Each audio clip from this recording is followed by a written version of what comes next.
ना अवन, ना अंडा, ना कंडेन्स मिल्क, ना तूप, ना लोणी, ना मेहनत, ना भांड्यांचा पसारा.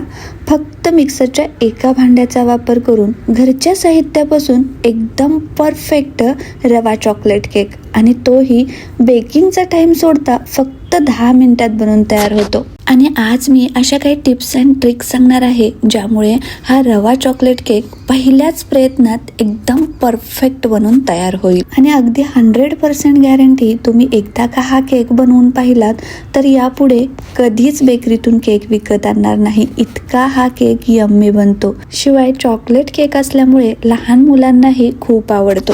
नमस्ते, मी सत्याज रेसिपी मराठी या चॅनलवर आपले खूप खूप खूप मनापासून स्वागत आहे. तर हा रवा केक बनवायला घेण्याआधी काही पूर्व तयारी करायची आणि मग केक बनवायला घ्यायचा. तर सर्वात पहिल्यांदा ज्या भांड्यामध्ये किंवा टीनमध्ये आपण केक बेक करणार आहोत त्या भांड्यामध्ये मी इको बेक लावून घेतला किंवा बटर पेपर लावला तरीही चालू शकतं. तुमच्याकडे जर बटर पेपरही नसेल तर भांड्याला तूप किंवा तेल लावून वरून मैदा भुरभुरून घेऊ शकता. त्यानंतर केक बेक करण्यासाठी कढई किंवा कुकर प्री हीट करून घ्यायचा. तर मी येथे कढई घेतली आणि या कढईमध्ये मी 1 कप मीठ ॲड केलं.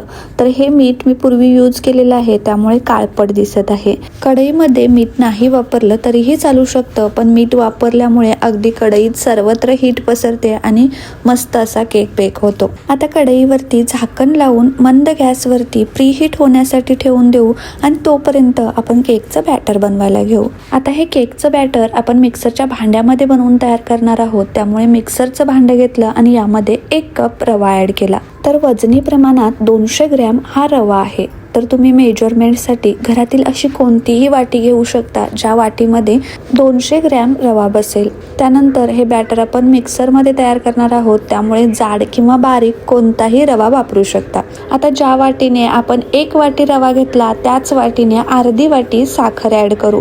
त्यानंतर आपण हा रवा चॉकलेट केक बनवत आहोत त्यामुळे यामध्ये कोको पावडर ॲड करायची. तुम्ही जर चॉकलेट केक बनवणार नसाल, फक्त रवा केक बनवणार असाल तर कोको पावडर नाही वापरली तरीही चालू शकतं. तर मी येथे 4 चमचे कोको पावडर ॲड केली आणि 1 चमचा कॉफी ॲड केली. कॉफी पूर्णपणे ऑप्शनल आहे, पण कॉफीचा फ्लेवर केकमध्ये खूप छान येतो. त्यानंतर अगदी फुल्ल भरून 2 चमचे मैदा ॲड केला. आता यामध्ये बेकिंग पावडर आणि बेकिंग सोड्याचं प्रमाण खूप महत्त्वाचं असतं. तर पहिल्यांदा आपण बेकिंग पावडर घालू. तर पहा, पोहे खायच्या चमच्याने अर्धा चमचा बेकिंग पावडर ॲड केली आणि त्याच चमच्याने 1/4 चमचा बेकिंग सोडा ॲड केला. आता बेकिंग पावडर आणि बेकिंग सोडा या दोन्हींच्या एक्सपायर डेट पाहणं खूप महत्त्वाचं असतं. जर बेकिंग सोडा किंवा बेकिंग पावडर एक्सपायर झालेली असेल तर केक पाहिजे तसा फुलत नाही.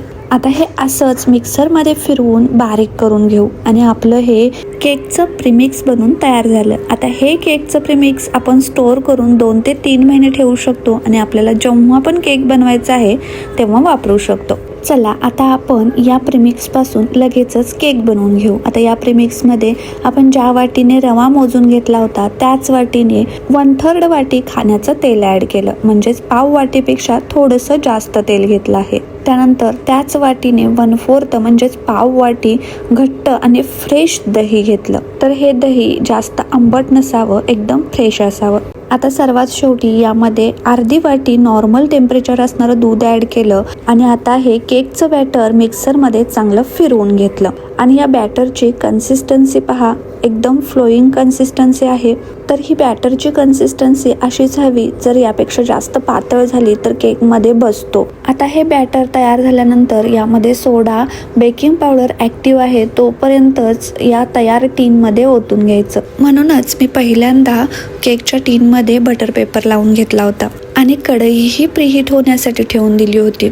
आता हे बॅटर घातलेलं टीन 3 ते 4 वेळेस टॅप करून घ्यायचं. 1, 2, 3 आणि 4. यामुळे केकच्या बॅटरमध्ये एअर बबल्स राहत नाहीत. त्यानंतर मी सुरुवातीलाच थोडेसे बदाम आणि पिस्तेही चॉप करून ठेवले होते, तेही या केकवरती टाकले. यामुळे केक खूप सुंदरही दिसतो आणि टेस्टही वाढते. इकडे बॅटर तयार होईपर्यंत कढई मस्त प्रीहीट झाली आहे. आता यामध्ये हे केकचं टीन ठेवलं आणि यावरती झाकण लावून दिलं. आता गॅसची फ्लेम स्लोच आहे आणि स्लो फ्लेमवरती केक बेक होण्यासाठी 35 ते 40 मिनिट लागतात. तर प्रत्येकाच्या गॅसच्या फ्लेमनुसार केक बेक होण्यासाठी टाइम थोडा कमी किंवा जास्त लागू शकतो. पण केक बेक करायला ठेवल्यानंतर अर्धा तास यावरचं झाकण अजिबात काढायचं नाही. तर मी येथे जवळपास 40 मिनिटानंतर कढईवरचं झाकण काढलं. आता केक बेक झाला आहे हे कसं ओळखायचं, तर एक टूथपिक घ्यायची आणि केकमधून काढल्यानंतर ही एकदम क्लीन निघते, म्हणजे आपला केक अगदी मस्त असा बेक झाला आहे. आणि हा केक पहा किती मस्त फुलला गेला आहे. तसेच हा केक बनवण्यासाठी तुमच्याकडे जर बेकिंग पावडर किंवा बेकिंग सोडा नसेल तर तुम्ही इनोचं पॅकेट ही वापरू शकता. तर आपण घेतलेलं जे साहित्याचं प्रमाण आहे तितक्या साहित्याच्या प्रमाणासाठी 1 इनोचं पॅकेट वापरावं लागेल. आता केक पूर्णपणे थंड झाल्यानंतर किंवा कोमट झाल्यानंतर केकच्या या ज्या कडा असतात त्या चाकूने अशा पद्धतीने सोडवून घ्यायच्या आणि त्यानंतर केक डिमोल्ड करून घ्यायचा. तर पहा, या केकच्या टीनवरती प्लेट झाकली आणि हे केकचं भांड प्लेटवरती उलटं करून घेतलं आणि हा केक अगदी लगेचच प्लेटमध्ये डिमोल्ट होतो. तर आता ख्रिसमसही आला आहे. नवीन वर्षाच्या स्वागतासाठी असो किंवा लहान मुलांना टिफिनमध्ये देण्यासाठी असो, हा केक एकदा नक्की ट्राय करून पहा, तुम्हालाही खूप आवडेल. आणि मी सांगितलेल्या सर्व टिप्स अँड ट्रिक्स वापरून जर हा केक तुम्ही बनवलात तर तुम्ही यापुढे कधीही बेकरीमधून केक विकत आणणार नाही. तर बऱ्याच वेळेला रवा केक म्हटलं की पाहिजे तसा सॉफ्ट किंवा स्पॉन्जी बनत नाही, पण आज आपण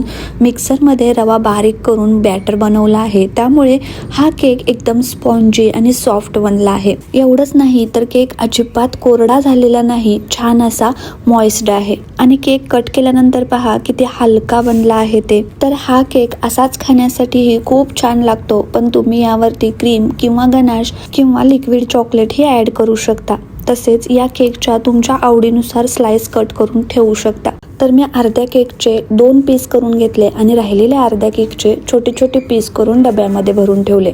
त्यानंतर मार्केटमध्ये जे चॉकलेट सिरप मिळतं तेही या केकवरती ॲड करून तुम्ही मुलांना देऊ शकता. चला तर ही चॉकलेट रवा केकची रेसिपी तुम्हाला थोडी जरी आवडली असेल तर एक लाईक करा आणि कमेंट्स करून सांगायला विसरू नका कशी बनली आहे ते. तसेच माझ्या चॅनलवर अजून नवीन असाल किंवा अजून सबस्क्राईब केलं नसेल तर प्लीज सबस्क्राईब करून घ्या. Thank you mamma.